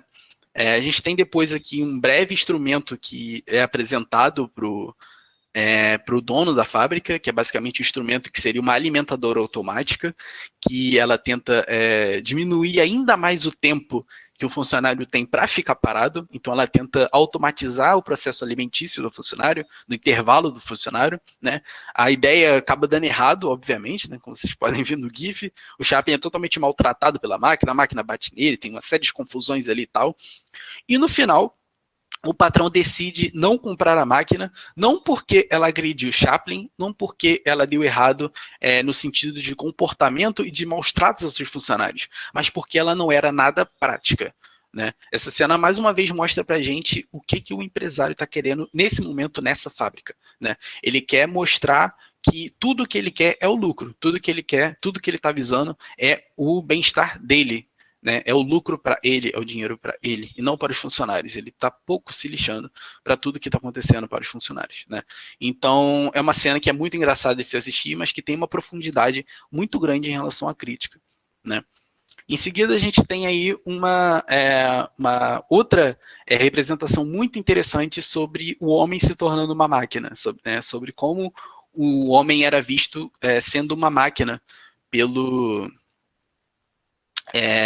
patrão, pelo empresário que estava ali gerenciando a fábrica naquele momento. Né? O Chaplin, ele nessa cadeia de automatização, ele acaba entrando dentro das engrenagens ali da fábrica e ele se torna um só junto com ela, né? Tanto que ele não para de trabalhar nem quando ele está dentro das próprias engrenagens, né? Ele continua apertando parafusos, ele continua apertando ali as porcas nesse momento. Então, é mais uma vez para mostrar para a gente o quanto o ser humano poderia ser visto como uma máquina e já prevendo também que as máquinas iriam substituir o ser humano em questão de trabalho, né? Como a gente vê acontecendo hoje em dia e cada vez mais próximo do nosso futuro, isso vai chegando mais perto da realidade, né? Então, logo em seguida também a gente tem outra cena que também é até bem engraçada, que é quando o Chaplin ele é liberado da fábrica, né? Ele fica tão obcecado com tudo que ele está fazendo, com todas as coisas que ele está tentando executar ali na fábrica de forma rápida, porque o patrão ele vai tentando acelerar ali a cadeia de funcionários e a cadeia de produção para poder produzir mais, etc., que ele acaba ficando com a sua saúde mental debilitada. Né? É algo até assim que a gente olha, eu fiquei tipo, caraca, cara, como que nessa época o cara já pensava que o trabalho excessivo ele podia debilitar a saúde mental das pessoas, né? É algo muito interessante de perceber, né? Como que em 29, como que em 36 o Chaplin ele já estava pensando nisso, né? Já estava, caramba, cara, o excesso de trabalho pode dificultar e pode prejudicar a saúde mental das pessoas. Então, é muito interessante aí que ele é tratado como um louco por todas as pessoas que estão ali naquele momento, e ele é às pressas levado para o hospital por conta de um breaking down ali que ele tem, né? De um nervous breaking down, como está escrito aí. E ele sai dali direto sem emprego nenhum, porque ele foi demitido do trabalho dele justamente por ter a sua saúde mental debilitada, né? Ou seja, o próprio emprego o forçou a sair do emprego. É assim que o capitalismo funciona, né? Então, é até interessante que depois dessa cena, algo que eu não coloquei aqui para vocês, né? Porque, enfim, senão ia ficar muita coisa. Mas depois dessa cena, ele parte em busca de... O médico dele diz que ele deveria ficar um pouco longe do trabalho por um tempo, né? Mas o próprio sistema não deixa ele fazer isso, né? Ele é meio que obrigado a tentar entrar dentro daquele sistema tudo de novo e exatamente, igual a Lauren colocou, o famoso burnout, né? Naquela época o Chaplin já estava prevendo isso, né? Então ele era meio obrigado a voltar a sua função, ao seu trabalho, porque senão ele ia simplesmente morrer de fome, ele não ia ter onde morar, e etc. Né? Tempos Modernos ele é um filme que traduz muito, não só daquela época, mas também dos dias de hoje. Então aconselho muito, quem não viu ainda, quem não assistiu ainda, assistir, porque é muito legal e vale muito a pena, tá bom? Enfim, gente, eu acho que era isso que eu queria passar para vocês, né? Eu amo fazer palestra, então desculpa aí se eu falei algumas coisas rápido, se eu falei muito, mas era isso que eu queria mostrar para vocês de forma geral, tá? O meu e-mail tá aí, caso alguém queira entrar em contato para alguma coisa, para me oferecer um emprego. Porque eu estou graduado, mas estou desempregado. Então, se alguém quiser me dar um emprego, é só mandar para o e-mail e tá tudo certo. Valeu, gente. Pedro, parabéns pela sua exposição. Eu vou fazer alguns comentários e depois eu vou abrir para todos que quiserem falar, né? As pessoas, como eu disse, podem tomar a palavra ou podem fazer seus comentários no chat. Podem ser perguntas e podem ser comentários também. É realmente um debate, né? E eu queria aproveitar que o Pedro mencionou na primeira parte Marc Ferrot, né? Que morreu recentemente, né? Algumas semanas, né? Acho, né? Talvez não faça nem um mês. Se eu não me engano, foi em julho que ele veio falecer. Eu vou dar uma pesquisada aqui, peraí. Deve ter sido... julho não, porque ele morreu... Junho, desculpa. Junho, né? Não, foi em abril. 21 de abril. Exato. 21 de abril. E lembrar, antes que eu me esqueça, que amanhã também vai ter uma outra palestra importante aqui do nosso grupo, Cinema História, exatamente com o Jorge Novoa, que dividiu comigo a organização desse livro, e com a Soleni Fessato, que é uma das autoras do livro. Excepcionalmente, essa palestra vai ser às 20 horas. Às 20 horas não, às 18 horas. Vai ser uma quarta-feira, às 18 horas. Geralmente a gente faz às terças à tarde, né? Mas nesse caso, excepcionalmente, ela vai ser às 18 horas. E o título da palestra é exatamente Marc Ferrot e as intermináveis relações entre cinema e história. Ou seja, é um pouco também discutindo algumas das questões que o Pedro também colocou aqui na primeira parte da palestra, né, sobre as diversas relações possíveis entre cinema e história. Então, todos estão convidados também para assistir essa palestra, que é o mesmo sistema, né? É uma palestra, os palestrantes vão falar um pouco, e depois nós entramos aqui para fazer o debate. E algumas coisas que o Pedro estava falando me vieram à mente, né? Tanto na primeira parte como na segunda. Mas para não tomar muito tempo, eu vou saltar algumas delas e provavelmente elas vão voltar no debate. Mas uma coisa muito interessante que o Pedro falou na primeira parte e ilustrou com a segunda parte é que um filme, seja ele pretenda ele ser uma representação realística da realidade ou uma representação inteiramente ficcional. E quando é uma representação realística da realidade, pode ser uma representação da realidade, mas com personagens criados, livremente criados, ou pode ser até uma representação histórica, que é outra possibilidade do cinema, representar a história, e foi muito colocado pelo Pedro. Mesmo que um filme represente um período anterior, como a Idade Média, ele é fonte histórica para compreendermos a própria época em que o filme foi produzido. E me veio também de fazer o comentário em cima do que o Pedro estava colocando, de que os filmes, sejam eles realísticos, sejam ficções, as mais, vamos dizer assim, mirabolantes ficções, ou as tentativas mais esforçadas de representar uma realidade, todos esses filmes, tomados como fontes históricas, eles revelam algumas coisas voluntariamente e algumas coisas involuntariamente, como qualquer fonte, na verdade. A boa parte dos diferentes tipos de fontes históricas revela algumas coisas voluntariamente. Quer dizer, o autor que escreveu um determinado texto pretendeu falar sobre algumas coisas, mas também voluntariamente falou sobre outras, mesmo sem saber que estava falando. E os filmes são assim, Então a gente vê, por exemplo, como o Pedro mostrou, o Charlie Chaplin, o que ele voluntariamente pretende falar nesse filme? Bom, ele pretende fazer uma crítica do capitalismo, E ele mostra, em seus diversos aspectos, como a transformação da humanidade num rebanho, mas, ao mesmo tempo, esse rebanho tem a ovelha negra, que surge criticando o próprio sistema, mas também a mecanização que o capitalismo impõe aos seus trabalhadores. A escravização do relógio. O relógio já aparece logo no começo, também, essa crítica ao tempo, ao tempo capitalista, o tempo que nos aprisiona.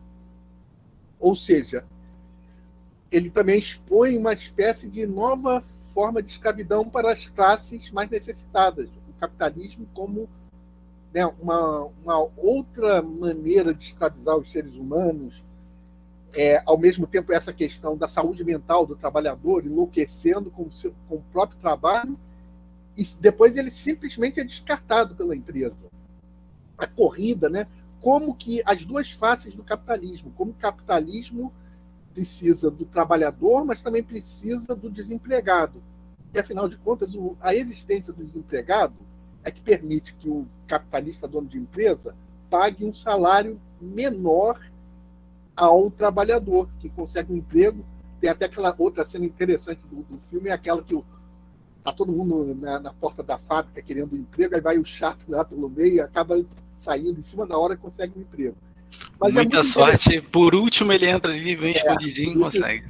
E aquela cena mostra muito isso, é uma corrida desenfreada, das pessoas para conseguir um emprego, e ao mesmo tempo os que ficam de fora são tão importantes para o sistema capitalista quanto as que estão empregadas, porque elas é que pressionam o empregado a aceitar o salário parco, às vezes, que o empregador oferece, porque a outra opção que o empregador fala, não, então vai para fora que tem um montão de gente querendo entrar. Então, o capitalismo vive desses dois personagens que são admiravelmente expostos na mesma pessoa, no mesmo personagem, em dois momentos diferentes, porque no primeiro momento o Chaplin é um trabalhador, depois ele se torna um vagabundo, depois ele vai procurar outras maneiras de tentar ganhar um dinheiro, Ou seja, isso percorre um pouco a obra do Charlie Chaplin como um todo, O personagem ele vai circulando entre o trabalho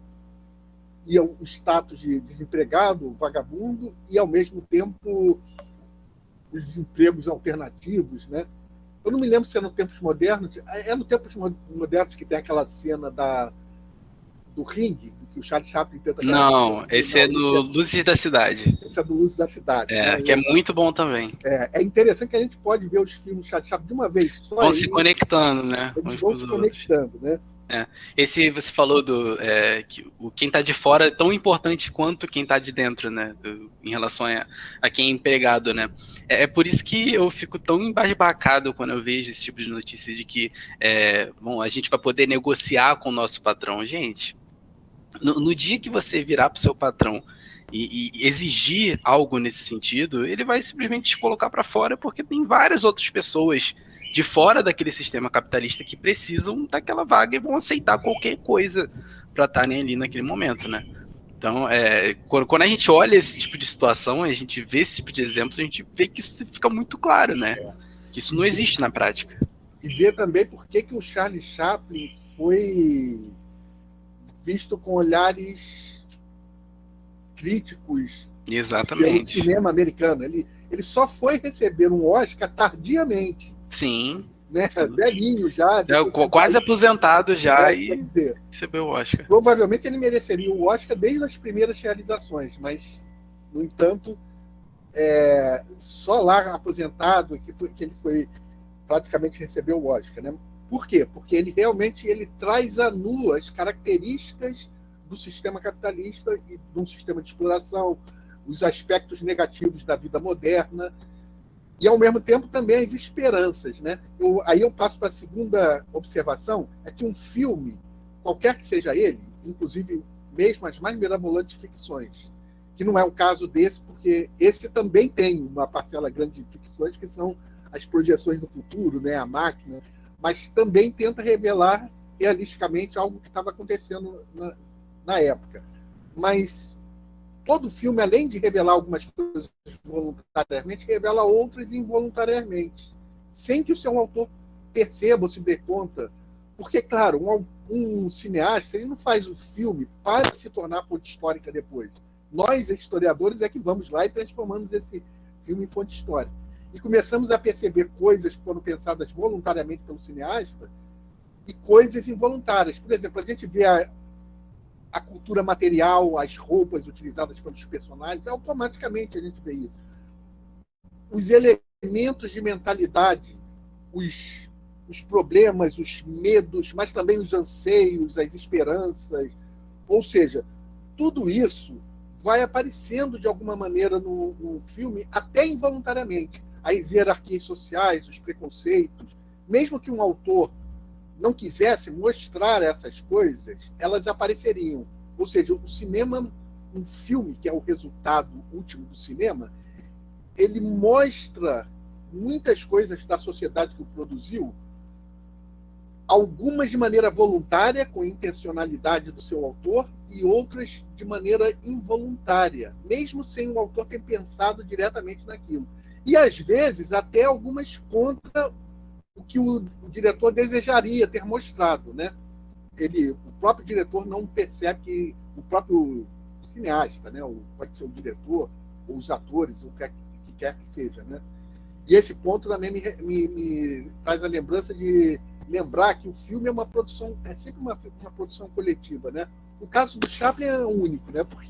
Mas continua sendo uma produção coletiva, mas não deixa de ser interessante da gente ver esse realizador de filmes, que é o Charlie Chaplin, que era o roteirista, o diretor, o ator, e também fazia a música dos filmes. Né? Posteriormente, ainda fez a música de alguns dos filmes. Né? Quer dizer, realmente isso é raro, né? Uma pessoa conseguir ocupar essas diversas posições. Mas é claro que, ao mesmo tempo em que o Chaplin está ocupando essas diversas posições no filme, existem muitas outras pessoas que trabalham na produção do filme que às vezes não aparecem. Ou seja, o filme acaba sendo essa produção coletiva. Né? E, além de ser também a produção feita para uma sociedade específica, que se revela através daquele filme. Bom, mas essas são algumas observações que eu queria fazer, e também me ocorreu também as intertextualidades do filme. Né? A gente já tinha tido o filme Metrópolis, né? Que filme Metrópolis, que é uma distopia totalmente fictícia, inventada, onde o autor, o Fritz Lang, um autor alemão, esse Metrópolis, se eu não me engano, é 28 ou 29, né? Final do século XX, né? Sim, eu acho que é 28. Acho que é 28. E no Metrópolis aparece algum... Verônica falou que é 27, os dois erraram. 27, sim. 27. Quer dizer, e o Charlie Chaplin, ele dialoga um pouco com isso, né? Porque tem aquela cena do personagem, do Carlitos, entrando dentro da máquina. Aquilo também aparece, só que sob a forma de tragédia. Sim. No Metrópole, né? Sim. O personagem entra dentro das máquinas, né? Massacrado pelas máquinas. Eu lembro que lá no início do meu trabalho eu ia fazer os dois filmes, né? Eu ia pegar o Tempos Modernos e o Metrópolis, mas aí acabou que ia ficar muita coisa, eu deixei só o Tempos Modernos. Exatamente. A questão do relógio, que também é muito marcante no Metrópolis, logo no começo aparece no Charlie Chaplin. Esse relógio de Metrópolis volta em inúmeros filmes posteriores, né? Fizeram essas antecipações do futuro, por exemplo, né? Mas essas são apenas algumas observações que eu faço só para iniciar o debate, e eu gostaria, nesse momento, de abrir a palavra para as outras pessoas que estão nos assistindo. Vocês podem falar, fazer seus comentários, ou muitos já escreveram alguns comentários, a nossa equipe pode ler. Eu também devolvo a palavra para o Pedro, não sei se ele quer fazer mais algum comentário antes de passar as questões colocadas pelas pessoas que estão nos assistindo. Eu só ia destacar aí a frase que a Verônica colocou, né? Ela colocou isso. Me lembra aquela frase do Marx no início de 18 Brumário. Os homens fazem a sua própria história, mas não fazem como querem. Não a fazem sob as circunstâncias de sua escolha, e sim sobre aquelas com que se defrontam diretamente, ligadas e transmitidas pelo passado. A tradição de todas as gerações mortas oprime como um pesadelo o cérebro dos vivos. É muito forte isso, né? Exato. Mas acho que é exatamente isso, né? E é também desse mesmo livro aquela célebre, outra frase célebre do livro, né? Hegel dizia que a história se repete 2 vezes. Uhum. Ele esqueceu de acrescentar que uma vez como tragédia, segunda vez como farsa. Exatamente, caramba. Ele vai contando o filme é sobre a Revolução, o livro, né, do Marx é sobre a Revolução de 1848, como ela culminou com 18 Brumário, mas ele mostra como essa revolução era uma espécie de farsa da Revolução Francesa. E o próprio Luiz Bonaparte era uma farsa do tio dele, o Napoleão Bonaparte, né?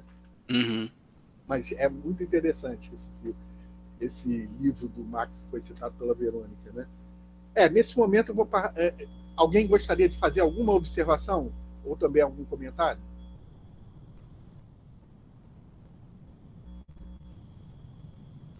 Pelo jeito, tá todo mundo de boa, mas, por favor, gente, se alguém quiser falar alguma coisa, pode ficar à vontade.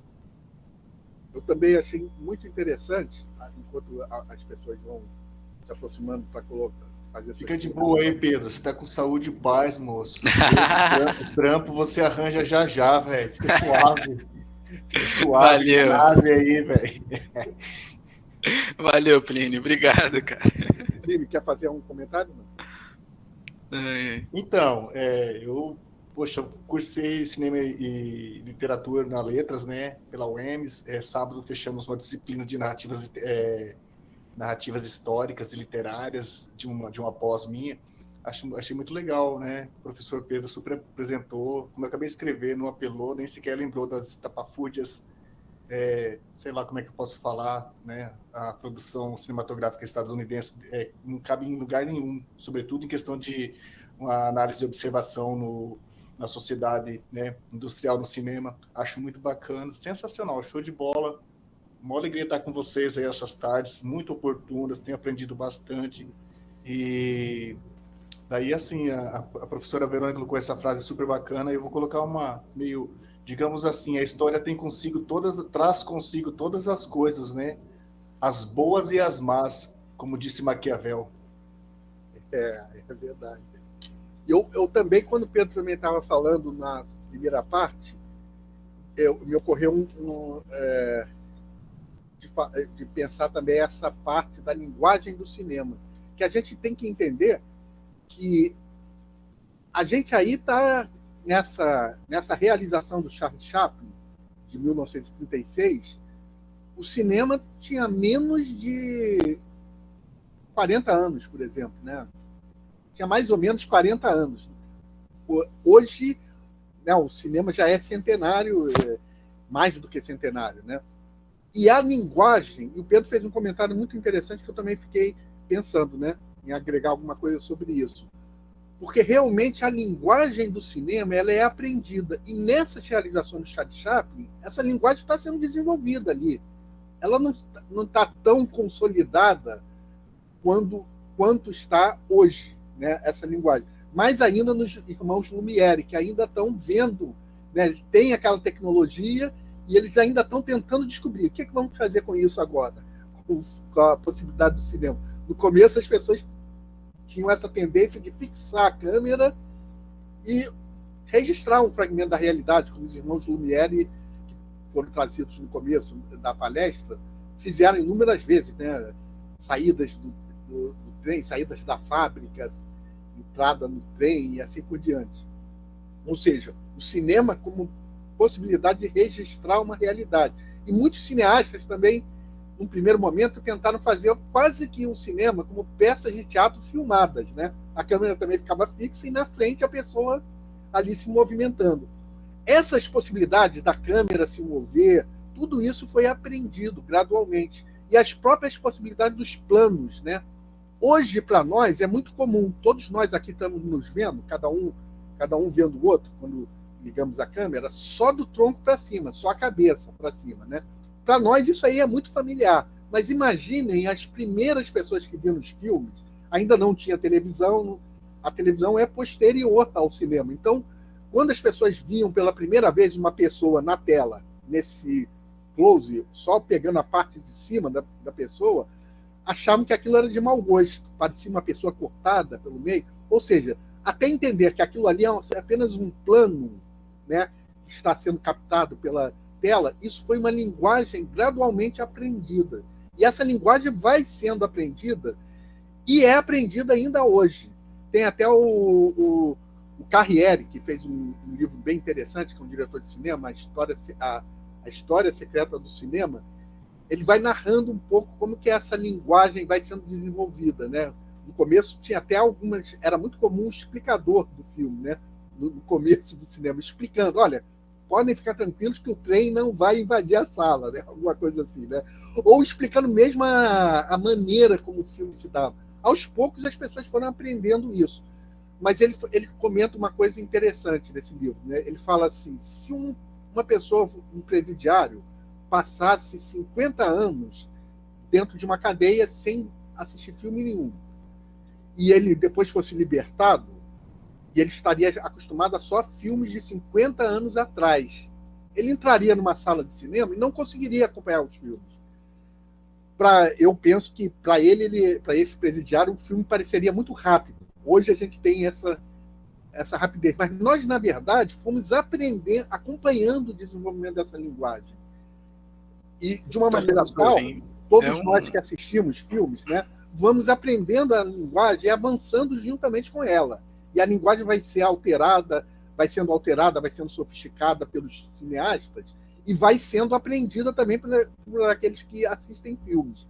Se uma pessoa se ausentasse de ver filmes durante 30 anos, certamente que ela possivelmente ela não compreenderia os filmes atuais, né? É um exercício que dá para fazer até nos dias atuais, né? Se você pega um filme que você gostou muito de 10 anos atrás, por exemplo, se você assistir hoje, você vai ver que tem muitas coisas que estão super defasadas, ainda mais se for de ficção, né?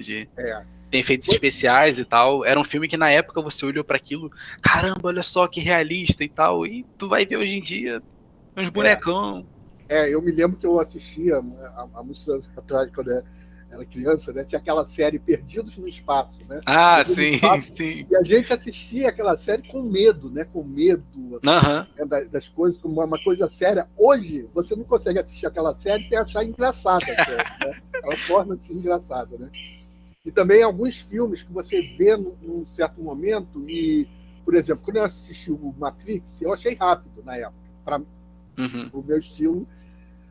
Hoje, aí, revendo o filme, eu falo, pô, eu achei rápido na época. Quer dizer, você vai se acostumando com aquela linguagem, com aquele ritmo de filme, né? É algo que tem muito filme que, inclusive, eu tenho um clube do filme com um grupo de amigos que a gente analisa muito esse tipo de coisa. Tem filmes que a gente assiste que são, sei lá, o filme às vezes tem 1h30, só que parece que tem 4 horas de filme, justamente porque ele tem um ritmo muito diferente do que a gente está acostumado hoje em dia, né? Então é exatamente isso, essa evolução cinematográfica ela se faz muito presente na maioria das obras que você observa, né? Então é bem interessante de ver como que essa linguagem evolui ao longo do tempo. É verdade. Alguém quer fazer alguma observação? Eu tenho outra observação, só estou falando porque as pessoas não estão falando. Pode ficar à vontade. O Pedro ele foi falando ali. O grupo é seu, tá tudo certo. Várias coisas foram me vindo à mente. Eu também achei interessante essa questão das visões do futuro, que o Chaplin ele projeta, né? Então, realmente, aquela fábrica é uma fábrica de um futuro próximo, provavelmente, para a época do Chaplin, mas só que ela tem coisas que, obviamente, são da mente do Chaplin, né? E provavelmente nunca foram colocadas em prática, como aquela máquina, né, para o operário se alimentar, ou a grande tela. E a gente tem que... É importante pensar que o livro 1984, do George Orwell, ainda seria escrito em 1948, essa ideia da sociedade vigiada, né? Então, e quando você estava falando ali das visões de futuro, essas visões de futuro produzidas pelo cinema, elas também são um retrato da época que produziu essas visões de futuro. E, por exemplo, você tem tanto assim os problemas que te despertam anseios, angústias, como as suas esperanças quando vê um futuro, ou a própria tecnologia. Eu me lembro de um desenho animado muito antigo, que era os Jetsons, que ele pensava como seria uma sociedade no futuro. Os computadores, por exemplo, nessa série eram gigantescos, né? Nada a ver com os computadores atuais, né, que são pequenininhos, né? Todo computador era gigante, né? Quer dizer, ele revelava uma expectativa tecnológica da época. E é também interessante que, às vezes, as visões de futuro desenvolvidas num determinado filme revelam expectativas da época e, em alguns outros casos, quando o cineasta é muito imaginativo, elas também antecipam tecnologias e dão ideias para a tecnologia. Quer dizer, eu espero que ninguém queira inventar essa máquina do Charlie Chaplin de alimentar o trabalhador, né? E o empresário se inspire nesse filme para inventar isso. Mas eu estava me lembrando do Star Trek, né, que já aparecem os celulares. E um dos inventores do celular, uma das principais pessoas que contribuíram para realizar cientificamente a possibilidade do celular, era criança quando viu o Star Trek. No Star Trek já aparece o cara usando o celular. E essa criança que viu o celular nas mãos dos personagens de Star Trek, quando se tornou adulto, ele ficou com aquilo na cabeça e inventou o celular. Quer dizer, então tem o cinema, além de ele revelar nas suas visões de futuro aspectos da própria sociedade que produziu aquele filme, pela outra razão que também foi discutida pelo Pedro, de o cinema ser um agente capaz de agir sobre a sociedade, ele também pode dar ideias, antecipar coisas, agir sobre a sociedade e até inspirar ações que posteriormente ocorrerão, como foi esse caso do Star Trek e de outros filmes, né, de ficção científica, que às vezes certas coisas que serão ainda inventadas aparecem primeiro nos filmes e às vezes chegam a inspirar os seus inventores da realidade, né?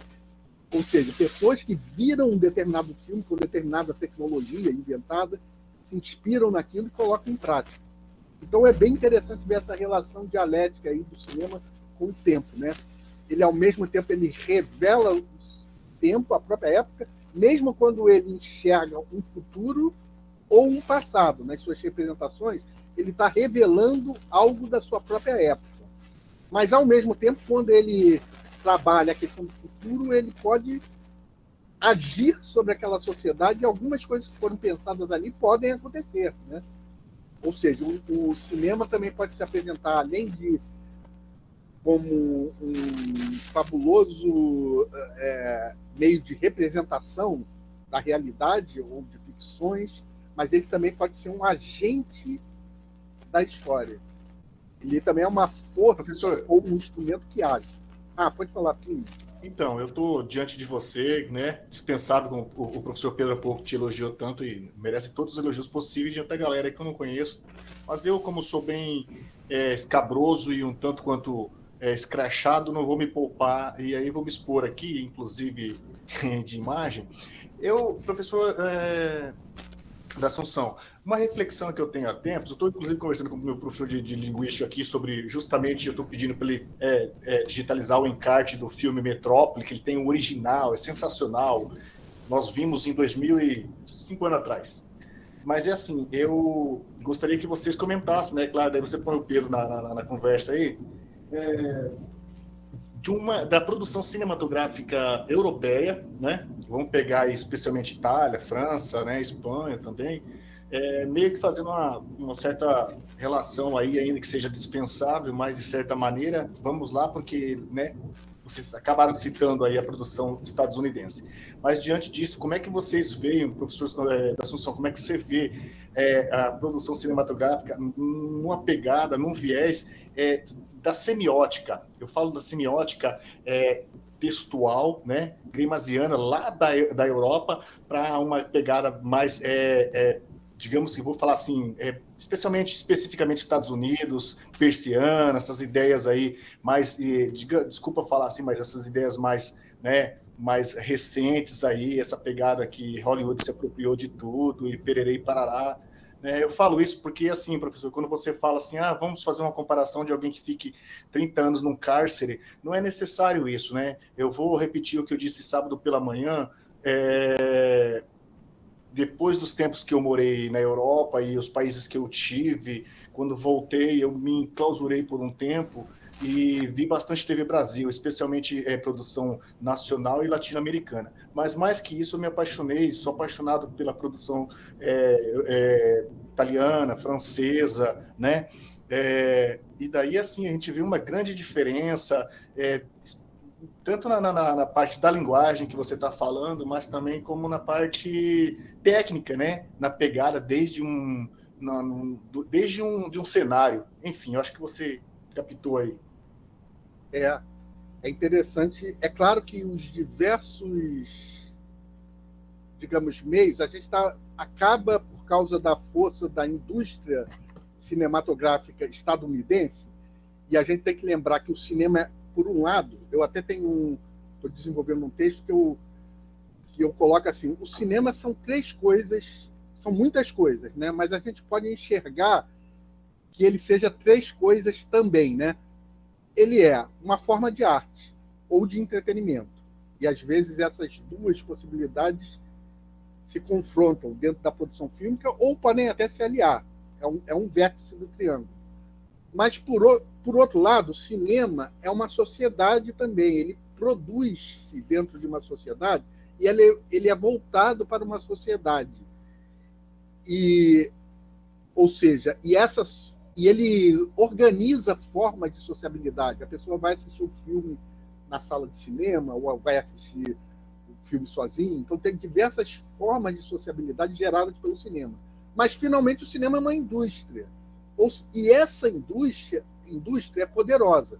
E, no momento atual, a gente tem essa indústria estadunidense, que acaba impondo, né, para vários países do mundo um determinado tipo de filme. E, às vezes, muitas coisas ficam pelo caminho. Por exemplo, o Plínio estava falando ali, eu estava me lembrando que teve também um caminho não percorrido pelo cinema como forma de arte. Então, por exemplo, a gente estava falando do filme Metrópolis, é um filme expressionista. O expressionismo estava acontecendo em outras artes. Estava acontecendo na pintura, estava acontecendo na música, com as músicas do Schoenberg, por exemplo, as músicas atonais, estava acontecendo no teatro, estava acontecendo na poesia, e o cinema também encontrou uma possibilidade de se expressar de de maneira expressionista. Ao mesmo tempo, também estava ocorrendo filme realista na Itália, nessa mesma época, e outras correntes, né, fílmicas. Ou seja, o cinema estava anunciando percorrer um caminho artístico, né, como uma forma de arte, ultra elaborado. Esse caminho ficou um pouco perdido quando surge essa indústria estadunidense. É claro que tem filmes fabulosos, né, todos gostamos de muitos dos filmes estadunidenses, mas uma parte significativa do cinema virou essa forma de entretenimento, em detrimento do cinema-arte. Mas a gente vê nos diversos países, e mais recentemente é que a gente está conseguindo, por exemplo, no Brasil, né, entrar em contato com outros tipos de filmes, né, com filmes iranianos. Sim, exatamente, que eu ia falar, né? Essa produção. Né? Eu só tenho visto isso, esses filmes, eu diria que de uns 5 anos para cá, eu acho. Né? Pode ser que eu esteja errando, mas foi quando eu comecei a ver esses outros filmes por conta até da internet, da globalização, do Netflix, de uma série de coisas. Esses filmes começaram a ser mais acessíveis a brasileiros. E eu imagino que uma pessoa no Irã, a mesma coisa. Mas todo mundo era obrigado a ver o filme estadunidense. Né? Ou seja, de certa maneira, ele acaba, né, invadindo, né, uma porcentagem significativa, mas pelo menos não é mais 90% ou 99%. Né?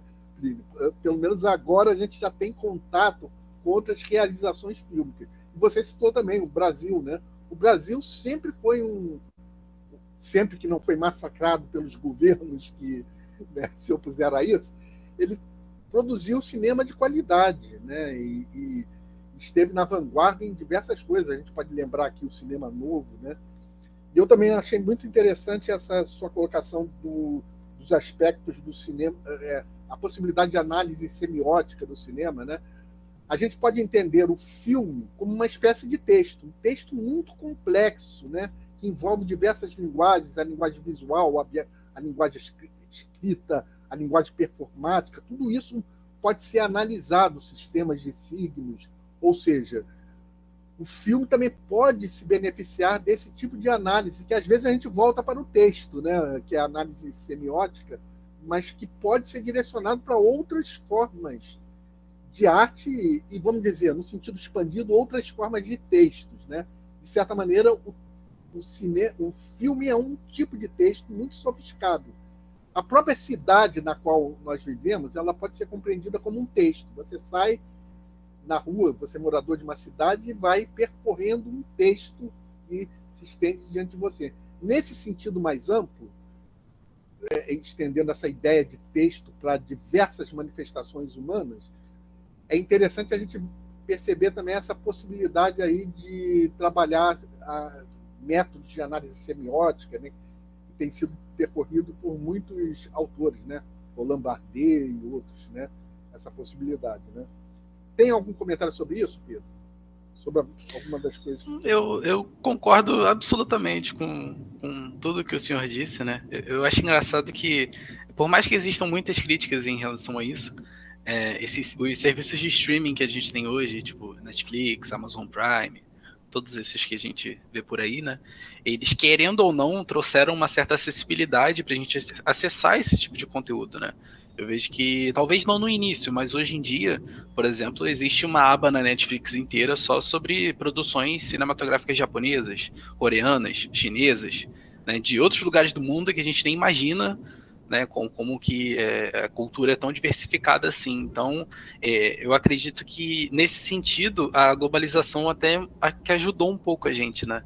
Ajudou um pouco a gente a entender e a se aproximar um pouco mais de outros lugares, porque antigamente você só via esse tipo de produção se você se interessasse muito e procurasse, né? Hoje em dia, esse tipo de produção pode acabar invertendo um pouco o lado das coisas, né? Você pode, sem querer, se esbarrar com um filme desse tipo e acabar amando esse tipo de cultura de outro lugar, né? Eu vejo também que está muito interessante o fato de que muitas produções exteriores estão cada vez mais aparecendo, inclusive em premiações, né? Você vê, tipo, o Oscar, por exemplo, não lembro se foi ano retrasado, se foi 2019 ou 2018, ou se foi 2020, não sei, mas a gente teve o filme Parasita, por exemplo, que é um filme sul-coreano, né? E ganhou o Oscar. E quando que a gente ia imaginar que uma produção não hollywoodiana, né, não norte-americana, né, não que já não tenham outras, né, mas assim, tão recentemente, né, com esse domínio imperialista todo norte-americano, quando que a gente ia imaginar que esse tipo de produção poderia ganhar um Oscar e ganhar tantas categorias como ganhou, né? Então, eu acho que a globalização nesse sentido tem benefícios e tem malefícios, né? Eu acho que em relação aos benefícios são esses, né? Que muita coisa que estaria distante da gente está muito próxima, né? Eu acho interessante também que esse imediatismo que a gente já falou um pouco aqui também é algo que acaba retratando muito essa figura norte-americana de cinema, né? Foi o cinema norte-americano que trouxe essa ideia de que tudo tem que ser muito rápido, de que tudo tem que ser jogado na nossa cara, de que tudo tem que ser interpretado dessa forma, justamente por conta daquele boom de... não tenho nada contra, tá, gente? Inclusive, amo alguns filmes de ação, amo alguns filmes de aventura, mas foi por conta do boom desse tipo de filme que a gente teve esse tipo de franqueza maior de que tudo tem que ser jogado na nossa cara na hora que a gente tem que ver, né? E é interessante como que a gente se aproximando dessas outras obras, a gente vê que o cinema pode ter múltiplas personalidades e múltiplas imagens diferentes e múltiplas linguagens, né? Acho muito interessante. E você estava falando, eu me lembrei também de dizer outra coisa, que mesmo dentro do cinema estadunidense, que realmente impõe um certo padrão, e vai impondo um certo padrão, porque é muito forte o aspecto indústria quando você tem o cinema estadunidense, né? Uhum. O cinema é arte, indústria e é uma sociedade e é feito para uma sociedade. Mas a indústria do cinema aparece muito na produção estadunidense e acaba impondo um determinado padrão, porque é previsto que o interesse ali é ao filme faturar o máximo que puder, né? Então, esse aspecto vai aparecendo muito. Mas o próprio filme estadunidense vai produzindo as críticas, rompimentos desse padrão. Então, tem cineastas que trabalham dentro do sistema estadunidense e vão produzindo novos padrões e novas coisas que não vão ser dominantes, mas tornam-se significativos. E eu estava pensando nisso também no Charles Chaplin, né? Na sua própria época, e você mostrou ali a ovelha negra ali, né? A ovelha negra, de certa maneira, a gente pode também ver ali o Charles Chaplin como uma ovelha negra, né?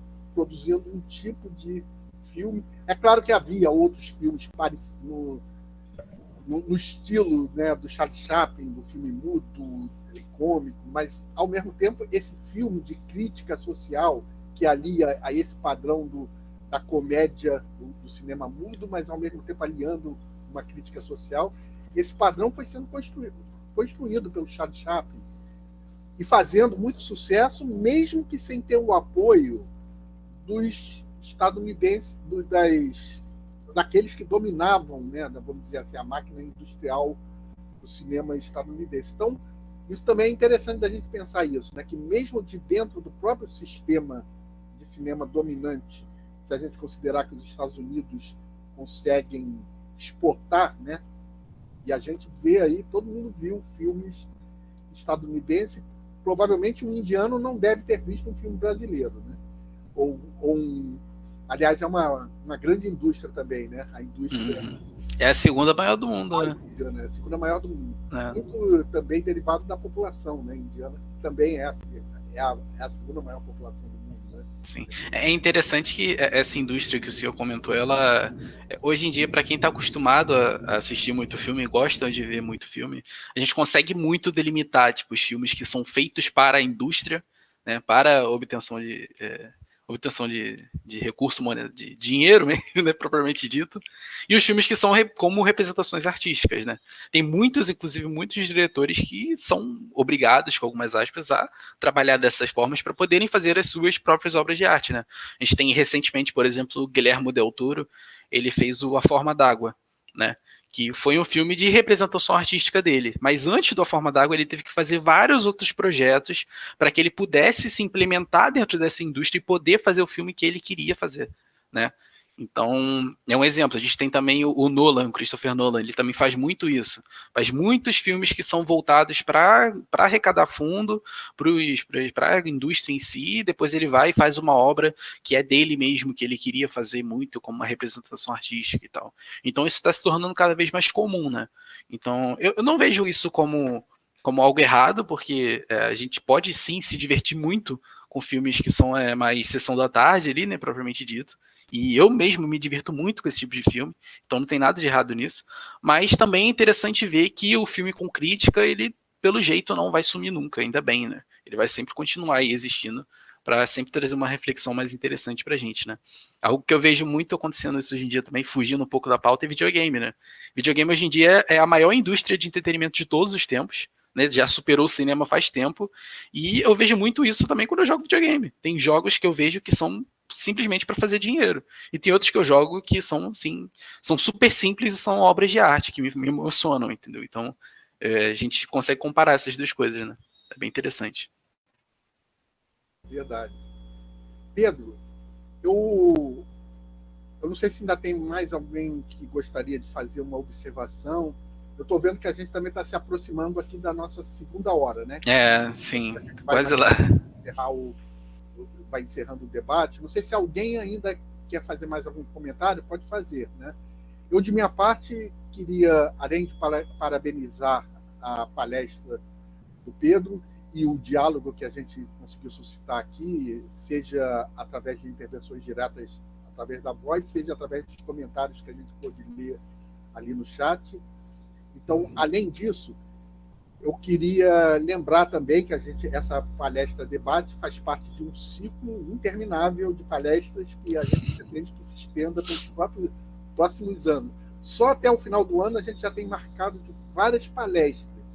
Até o final, esse ano está tudo completo, até dezembro. Tá tudo completo. E se algum de vocês que estão presentes aqui ou que estão nos assistindo através da gravação quiserem integrar o laboratório, é como eu disse, basta nos enviar o nome completo, o link do currículo Lattes e o CPF. Mas se algum de vocês quiser também participar, pode propor de apresentar uma palestra. Vai ser em 2022, né? Porque a gente já está marcado até o final do ano. Mas é assim mesmo que a gente vai fazendo. A gente vai marcando com muita antecipação que as pessoas vão se interessar. Pois é. As palestras desse ano são, na verdade, palestras marcadas desde o ano passado, né? Exatamente. Ainda bem que o Lapet ele é assim, né? Ele sempre tem gente para apresentar, então acaba ficando dessa forma. E a gente já está pensando no cronograma agora de 2022, enquanto ainda tem mais de metade do cronograma de 2021 ainda a ser percorrido. A gente já está começando a pensar no que vai ocorrer em 2022. Por isso, vocês estão convidados aí também a apresentarem palestras para inserir aqui, sempre nesse sistema aqui da palestra debate. Eu aproveito também essa deixa nessa fala final minha, e depois eu vou passar para o Pedro, para fazer a fala final dele, como a gente faz sempre com todo palestrante. Eu aproveito também para convidar vocês para a palestra de amanhã. E essa, excepcionalmente, não vai ser às terças-feiras, vai ser numa quarta-feira, 18 horas. Essa palestra é muito importante, porque é difícil de achar o Jorge Nova para fazer uma palestra. Foi quase por acaso, ele mandou eu já não falava com ele já há algum tempo, né? Já um ano, 2, e ele mandou um e-mail para saber durante a pandemia, e eu falei para ele, você não quer fazer uma palestra no ciclo Cinema e História? Ou seja, então foi um momento raro de ter essa possibilidade.